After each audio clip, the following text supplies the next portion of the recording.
میں سے ایک صحابی حضرت سفیان رضی اللہ عنہ کا ایک واقعہ میں آپ کو سناتا چلوں۔ بہت زمانہ جاہلیت کے اندر یعنی کوئی ملت کوئی قوم ایسی نہیں گزری کہ جس کے یہاں جو ہے جھوٹ بولنا جائز ہو۔ ہر قوم کے اندر جھوٹ بولنا ناجائز تھا۔ جس طریقے سے زنا بدکاری جو ہے منہ کالا کرنا یہ برا عمل سمجھا جاتا تھا، اسی طریقے سے جھوٹ بولنا بھی ہر مذہب ہر ملت کے اندر بھی کیا ہے یہ ناجائز ہے، کسی کے یہاں جھوٹ بولنا جائز نہیں۔ چنانچہ زمانہ جاہلیت کی بات ہے کہ نبی کریم صلی اللہ علیہ وسلم نے روم کے بادشاہ کی طرف ایک خط لکھ کر بھیجا اسلام کی دعوت کے لیے کہ تم مسلمان ہو جاؤ۔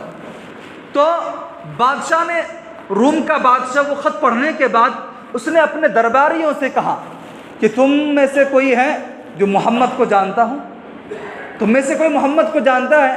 یا اگر تم لوگ نہیں جانتے ہو جو محمد کو جانتا ہے ان کو بلا کر میرے پاس لے کر آؤ، میں ان سے ان کے حالات کے سلسلے میں اور وہاں کی سچویشن کیا ہے میں ان سے معلوم کروں گا۔ تو اتفاق سے حضرت ابو سفیان رضی اللہ عنہ جو اس وقت تک مسلمان نہیں ہوئے تھے، اس وقت تک وہ مومن نہیں ہوئے تھے، وہ روم میں آئے تھے، ایک تجارتی قافلے کو لے کر روم کے اندر آئے ہوئے تھے۔ چنانچہ چند لوگ درباری ان کے پاس گئے کہ بادشاہ سلامت آپ کو بلا رہے ہیں۔ چنانچہ وہ بادشاہ کے پاس گئے تو بادشاہ نے ان سے چند سوالات کیے۔ بادشاہ نے ان سے کیا کیے؟ چند سوالات کیے۔ سب سے فرسٹ کوسچن جو پہلا سوال تھا کہ محمد کو تم جانتے ہو؟ محمد کس خاندان سے تعلق رکھتا ہے؟ کس خاندان سے تعلق رکھتا ہے اور وہ خاندان کیسا ہے؟ اور دوسری چیز یہ ہے کہ اس نے شہرت جو پائی صرف عرب ممالک کے اندر نہیں بلکہ پوری دنیا کے اندر اس کا جو ڈنکا بج رہا ہے وہ آخر کس وجہ سے بج رہا ہے؟ اس نے کیسے شہرت پائی؟ تو اس نے پہلا کوسچن کا کیا جواب دیا کہ محمد جو ہے وہ اعلیٰ خاندان سے تعلق رکھتا ہے، قریش اعلیٰ خاندان سے تعلق رکھتا ہے اور بہت اونچا خاندان ہے، اور پورے عرب جو ہے اس خاندان کی شرافت کا قائل ہے، یعنی پورے عرب کے لوگ اس خاندان کو اچھا خاندان سمجھتے ہیں اور اونچے درجے کا خاندان سمجھتے ہیں۔ یہ سوال اس نے کیا تو بادشاہ نے جواب کہا بالکل تم جواب ٹھیک دے رہے ہو، جواب تم ٹھیک دے رہے ہو۔ کیوں؟ اس لیے کہ اللہ تبارک و تعالیٰ جب نبی کو بھیجتا ہے تو ہر چیزوں سے مبرہ کر کے بھیجتا ہے، ہر چیزوں سے پاک کر کے بھیجتا ہے، اور اونچے خاندان میں اس کو بھیجتا ہے۔ کیا بھیجتا ہے؟ اونچے خاندان میں۔ کیوں؟ اس لیے کہ تاکہ وہ لوگ اعتراض یہ نہ کر سکے ارے تم تو چھوٹے خاندان سے ہو اور تم مجھے دعوت دینے کے لیے آ گئے۔ اس لیے اللہ تبارک و تعالیٰ اعلیٰ اور اونچے درجے میں ان کو پیدا کرتے ہیں، تو ان کی اس بات کی تصدیق کر دی۔ پھر اس کے بعد یہ سوال کیا اچھا یہ بتاؤ کہ اس کے جو متبعین ہیں، اس کی جو اتباع کرنے والے ہیں، آس پاس کے جو لوگ ہیں اور ہر وقت جو ان کی دعوت کا کام اور دعوت کے مشن کو لے کر جو لوگ چلتے ہیں اور ان کی بات مانتے ہیں، وہ لوگ کیا کمزور قسم کے لوگ ہیں یا رؤسا بڑے بڑے لوگ ہیں؟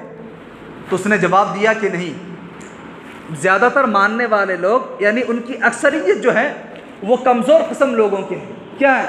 کمزور قسم کے لوگ ہیں، ان کی متبعین میں اکثریت کمزور قسم لوگ کے ہیں اور ضعیف قسم کے لوگ ہیں۔ تو بادشاہ سلامت نے اس کا بھی جواب دیا کہ بات تم بالکل ٹھیک کہہ رہے ہو۔ کیسے؟ ویسے کہ ابتداءً جو ہوتے ہیں شروع میں جب کسی کام کا اسٹارٹ ہوتا ہے تو شروع میں کمزور قسم کے لوگ ہوتے ہیں، پھر دھیرے دھیرے جب کام بڑھتا جاتا ہے پھر عروج کرتا جاتا ہے تو پھر اس کے اندر پختگی آتی ہے تو بڑے بڑے لوگ بھی اس کے اندر شامل ہوتے ہیں، بڑے بڑے لوگ بھی اس کے اندر کیا ہوتے ہیں؟ شامل ہوتے ہیں۔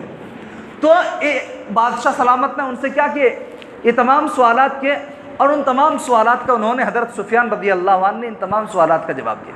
ان تمام سوالات کے جواب دینے کے بعد تو حضرت سفیان رضی اللہ عنہ جب اسلام لے کر آئے اور مومن ہو گئے تو اس وقت اپنا واقعہ بیان کر رہے ہیں کہ بادشاہ نے جتنے بھی مجھ سے سوالات کیے میں یہ ڈر رہا تھا اور دل کے اندر ایک خوف بیٹھا ہوا تھا کہیں مجھ سے کوئی نبی کریم صلی اللہ علیہ وسلم کے کوئی خلاف کوئی تأثر قائم نہ ہو جائے، کبھی کہ کہیں وہیں یعنی وہ تو اب تک دشمن تھے نا، نبی کریم صلی اللہ علیہ وسلم کے کافر کیا تھا؟ دشمن تھا، تو ہو سکتا ہے کہ دشمن کے خلاف آدمی کی زبان کے اندر ہمیشہ یہ بات یعنی ہمیشہ آدمی اسی طاق میں رہتا ہے کہ کوئی غلط بات اس کے خلاف کہہ دوں، لیکن کوئی جھوٹ بولنا بالکل ناجائز تھا، جھوٹ بولنا زمانہ جاہلیت کے اندر بھی ناجائز تھا، اس لیے حضرت سفیان رضی اللہ عنہ ڈرتے تھے اور کہتے تھے کہ کبھی کہیں میری زبان سے کوئی غلط بات نہ نکل جائے نبی کریم صلی اللہ علیہ وسلم کے خلاف، اور ان کے خلاف غلط تاثر قائم نہ ہو جائے، وہ ہمیشہ وہ ڈرتے تھے۔ تو اس سے ہم کو یہ اندازہ لگانا چاہیے۔ تو زمانہ جاہلیت جب کہ کفر کا رواج تھا اور کفر عام تھا، چاروں طرف جو کفر پھیلا ہوا تھا، جب اس وقت جھوٹ بولنا جائز نہیں تھا، تو آج جب ہم لوگ اسلام کی دولت سے مالا مال ہیں، اسلام کے مشن کو لے کر چل رہے ہیں، تبلیغ کے مشن کو لے کر چل رہے ہیں، تو ہمیں جھوٹ سے بچنا ہوگا نا، نہیں بچنا ہوگا۔